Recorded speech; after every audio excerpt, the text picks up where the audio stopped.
नमस्कार, आप देख रहे हैं महाकुंभ की महाकथा और मैं हूं पिंकी धनखड़ आपके साथ। संगम तट पर स्नान के लिए करोड़ों श्रद्धालु उमड़ रहे हैं।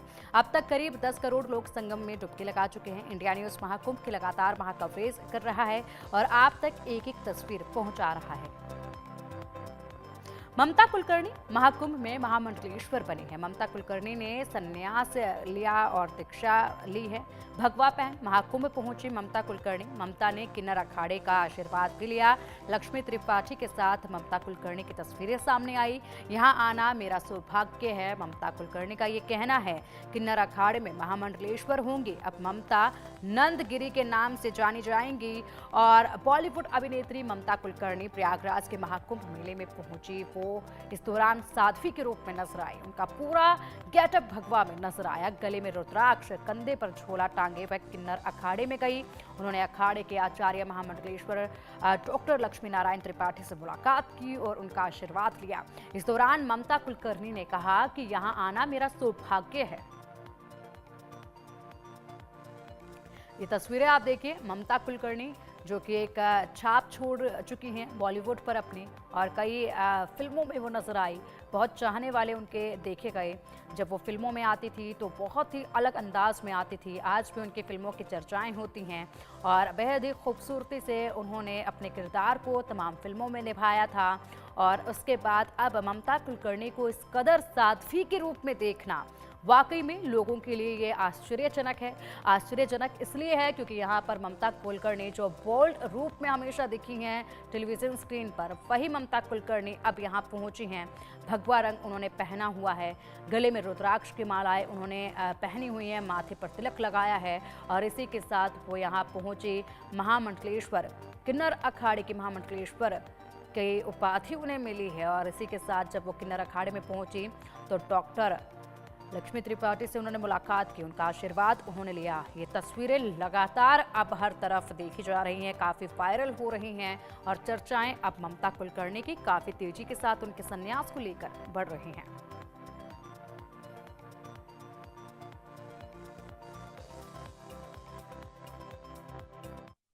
मैं प्रयागराज जा रही हूँ 39 की मौनी अमावस्या का स्नान करने, और आज से 10 दिन तक मैं कल शायद विश्वनाथ मंदिर जा रही हूँ, परसों अयोध्या मंदिर जाऊंगी। फिर मैं अपने पिता का पितृतर्पण करने जा रही हूँ। मैंने इस साल तपस्या की और मैं अपने डैडी की अंतिम क्रिया के लिए नहीं थी, तो उनका मैं पितृ तर्पण करूँगी इस 10 दिन के अंदर। और 1 फरवरी तक मैं कुंभ मेला में हूँ। तब तक के लिए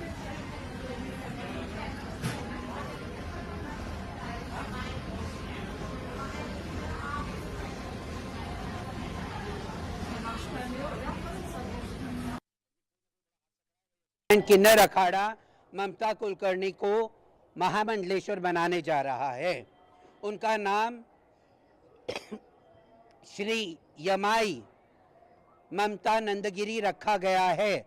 जैसे मैं बात कर रही हूँ, उनका पिंडदान का कार्यक्रम हो रहा है और उनके सारे क्रियाक्रम जो महामंडलेश्वर होने के पहले होते हैं वो सारा चीज़ किया जा रहा है। और वो मुझसे 1.5 साल से मुझसे टच में रही, किन्नर अखाड़े के टच में रही। और वो पहले भी मुझसे मिलने से पहले जूना अखाड़े के महामंडलेश्वर के साथ वो दीक्षित थी। और उनके गुरु ब्रह्मलीन होने के बाद उनको कहीं दिशा नहीं मिल रही थी, तो हमने वो कल ये इच्छा जाहिर करी उन्होंने 2-3 महीने पहले कि मैं सनातन से पूर्ण रूप से जुड़ना चाहती हूँ। तो कल वो भी अखाड़े में आई, वापस आई और कही माता मुझे कुछ पद चाहिए। जब पद चाहिए का बोली और बोली मुझे महामंडलेश्वर बनना है और मुझे आपका जो वृंदावन का आश्रम है उसके आगे प्रचार प्रसार के लिए मैं आगे काम करना चाहूँगी, मुझे पद दीजिए, महामंडलेश्वर बनाइए। तो हमने सारी शर्तें रखी कि संन्यास लेना पड़ेगा, आपको पूर्ण रूप से आपका दूसरी दुनिया छोड़ के हमारी दुनिया में रहना पड़ेगा। अगर कोई धार्मिक आपको कैरेक्टर मिलता है तो आप कर सकती हो, क्योंकि किसी की कलाकारी में हम रोक नहीं लगाएंगे। सबको जो भी सनातन के ध्वज में आएगा हम उसको आगे लेके चलने का प्रयास करेंगे।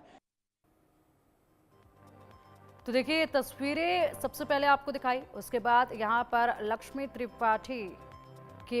नारायण त्रिपाठी की ये बातें आपने सुनी और इन बातों में उन्होंने स्पष्ट कर दिया है कि यहाँ पर ममता कुलकर्णी अचानक नहीं पहुंची हैं, बल्कि ममता कुलकर्णी पिछले 1-1.5 साल से उनसे संपर्क कर रही थी, उनके संपर्क में थी, लगातार वो इस विषय पर बात कर रही थी। इससे पहले वो जूना अखाड़े में भी गई थी और जूना अखाड़े से भी उन्होंने बहुत ज्ञान प्राप्त किया था।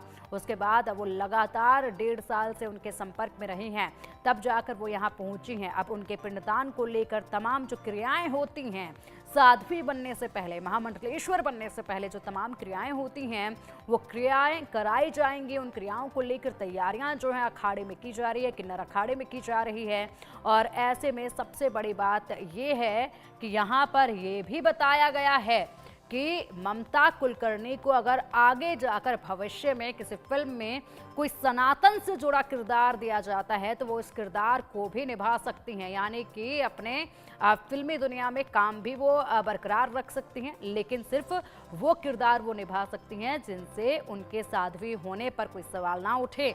ऐसे में उनके काम पर भी कोई रोक नहीं रहेगी।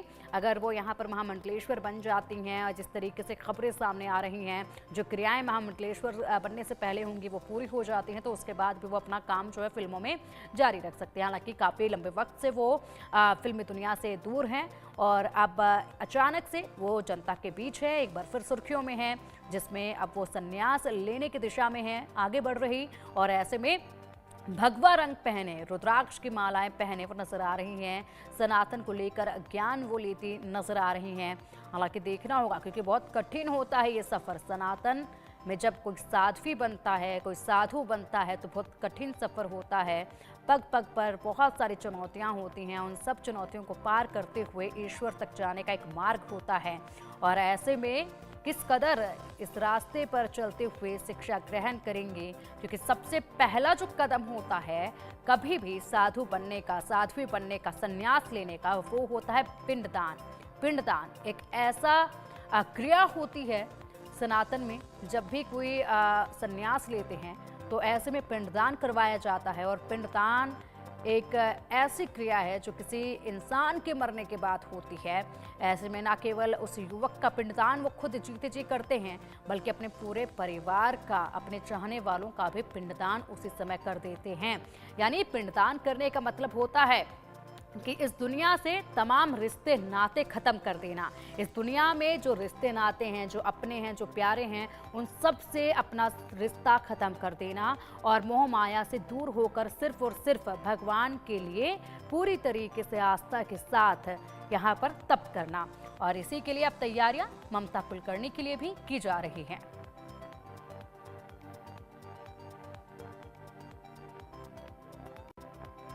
वहीं ग्रीस की लड़की पेनेलोपी और सिद्धार्थ शिव खन्ना की महाकुंभ में शादी होने जा रही है। तकरीबन 9 साल पहले उनकी मुलाकात दिल्ली सिद्धार्थ शिव खन्ना से हुई थी। दोस्ती कुछ समय बाद प्यार में बदल गई। साल भर पहले दोनों की मुलाकात जूना अखाड़े के वरिष्ठ महामंडलेश्वर स्वामी यतीन्द्रानंद गिरी से हुई। पेनेलोपी ने स्वामी यतीन्द्रानंद से दीक्षा ली। महाकुंभ के बारे में जानकारी हुई तो वो यहाँ आ गई और यहीं पर दोनों ने शादी करने की योजना बनाई है।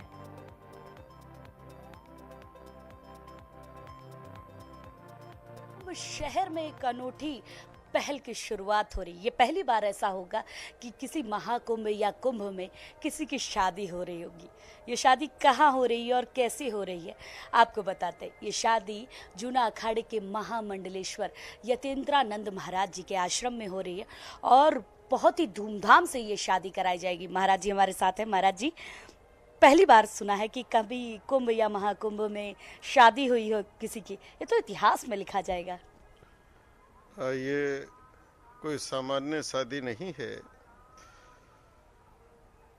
सनातन धर्म के प्रति एक दृढ़ आस्था रखकर सनातन को स्वीकार करते हुए, और जो हमारी शिष्या है, हमारी पुत्री भी मूलतः वो ग्रीस एथेंस से हैं, ग्रीक हैं, और एक लंबे समय से सनातन की विचारधारा से जुड़ी हैं, योग और ध्यान से जुड़ी हैं। तो सनातन के प्रति उनकी ऐसी गहरी आस्था लगाव हुआ कि उन्होंने अपने विवाह का सुनिश्चय किया और जो हमारी पारंपरिक वैदिक रीति है, क्योंकि दुनिया में परिवार ये व्यवस्था केवल और केवल भारत की है और भारत ने दी है दुनिया को, तो वो उसी पद्धति से उन्होंने आग्रह करा कि मैं पूर्णतः वैदिक विधि से विवाह करना चाहती हूँ। तो कुंभ एक ऐसा शुभ अवसर आया कि जहाँ देवता भी हैं, साधु संत भी हैं, समाज भी है, और मेरे को भी लगा कि कुंभ से एक अच्छा मैसेज ये जाना चाहिए कि सनातन की दिव्यता क्या है, भव्यता क्या है। तो 26 जनवरी को पीनालोपी सारा और सिद्धार्थ शिव खन्ना दोनों का यहाँ विवाह होगा। दोनों के परिवार के लोग यहाँ आना शुरू हो गए हैं और जो जो भी वैदिक रीत रहती है उस रीत के अनुसार इनका विधिवत यहाँ विवाह संपन्न किया जाएगा। महाराज जी, आपने पिनालोपी को अपनी बेटी बना लिया, उन्होंने आपको अपना पिता बना लिया, लेकिन पिता को बहुत कठिन परिश्रम करके एक बेटी के लिए एक अच्छे वर का चुनाव करना पड़ता है। सिद्धार्थ का चुनाव आपने कैसे किया और कैसे सिद्धार्थ को आपने परखा कि ये मेरी बेटी के लिए बहुत सही है? सिद्धार्थ लंबे समय से आध्यात्म से जुड़ा है और विशेषकर दुनिया के कई देशों में वह आध्यात्म और योग की अलख जगाता है। दुनिया के कई देशों में उसके स्टूडेंट्स हैं और वो पूरी तरह से आध्यात्म और योग को समर्पित है। तो वैसे तो विवाह के लिए दोनों को तैयार करना पड़ा है कि भाई आप गृहस्थ, क्योंकि आज एक आवश्यक है कि ऋषि परंपरा की भी आवश्यक है।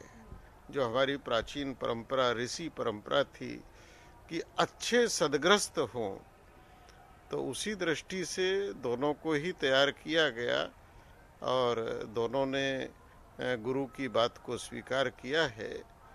और मुझे बड़ी खुशी है कि सिद्धार्थ को एक अच्छी पत्नी और पीनालोपी को एक अच्छा पति माँ गंगा भगवती और प्रयागराज की कृपा से मिलेंगे। बिल्कुल, तो गुरु कृपा की वजह से इस जगह पर इस पावन महाकुंभ में एक अद्भुत समागम होने जा रहा है। त्रिवेणी का तो समागम है, लेकिन विवाह का समागम इस महाकुंभ में होगा। चलिए आइए आपको मिलाते हैं हमारे दूल्हा दुल्हन से, क्योंकि इन्हीं की शादी है और एक अद्भुत संयोग होगा। सिद्धार्थ, आपसे जब बात हो रही थी तो आपने कहा कि मैं तो शादी नहीं करना चाहता था, परिवार वालों ने बहुत फोर्स किया शादी कर लो शादी कर लो। पीनालोपी को कैसे पसंद कर लिया आपने? देखिए, जैसे महाराज जी ने बोला कि इनमें एक अलग खूबी है। आपको ये नहीं लगेगा इनके साथ रहते हुए कि ये और कहीं से है, ग्रीक है, क्या है। ये एकदम भारतीयता को अपने अंदर समेटे हुए हैं। सुबह 4 साढ़े 4 बजे उठना, ध्यान लगाना, योग करना, अपना हर रीति रिवाज को निभाना, सत्य के मार्ग पे चलना, किसी से झूठ नहीं बोलना, परिश्रम करना, मेहनत करना और अपने बलबूते पे अपना जीवन स्थापित इन्होंने किया है। तो इनमें इतनी अच्छी अच्छी खूबियाँ थी कि कोई अंधा भी इनको स्वीकार कर लेता। मेरे को तो भगवान ने फिर भी अच्छे खासे नेत्र दिए और तीसरा नेत्र भी खोल के दिया है। तो इनसे बढ़िया मेरे जीवन में और कुछ हो नहीं सकता था। और महाराज जी की कृपा, महाराज जी की आज्ञा जैसे ही हुई उसी समय हाँ बोल दिया। अच्छा, महाराज जी की आज्ञा से आपने हाँ बोल दिया। लेकिन पीनालोपी ने कुछ तो कहा होगा कि ठीक है आप मुझसे शादी कर लो। कैसे कैसे कैसे शुरुआत हुई थी, क्या क्या हुआ था, वो बताओ आप। हम काफ़ी समय से मित्र थे और मैरिज कह दूं? नहीं, ये बोल नहीं सकते क्योंकि बिना आखिरी अल्टीमेट चीज़ महाराज जी की इच्छा और आज्ञा ही थी। तो अरेंज ही है, महाराज जी ने ही अरेंज करवाई है मैरिज। तो महाराज जी ने लव कराया है, अरेंज में शादी हो रही है। हाँ जी। तो अब इसमें देखिए, शुरू से तो हम मित्र रहे और तकरीबन 1 साल पहले हम लोगों ने डिसाइड किया था कि अब जीवन साथ में निभाएंगे, क्योंकि दोनों की जीवन शैली बहुत मैचिंग है, बहुत सिमिलर है। तो उस समय पे फिर हम लोग धीरे धीरे, सबसे पहले ये आके महाराज जी से मिली, फिर मेरे घर वालों से मिले, फिर मैं इनके घर वालों से मिला और सभी ने हाँ बोल दिया।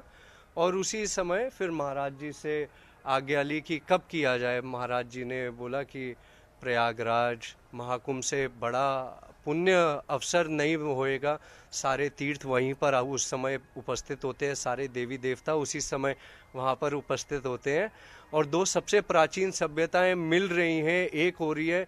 हम लोग योगा सिखाते हैं और अब अपने जीवन के योग में घुस रहे हैं, तो इससे ज़्यादा अच्छा समय नहीं हो सकता था। बिल्कुल, इससे अच्छा समय हो नहीं सकता।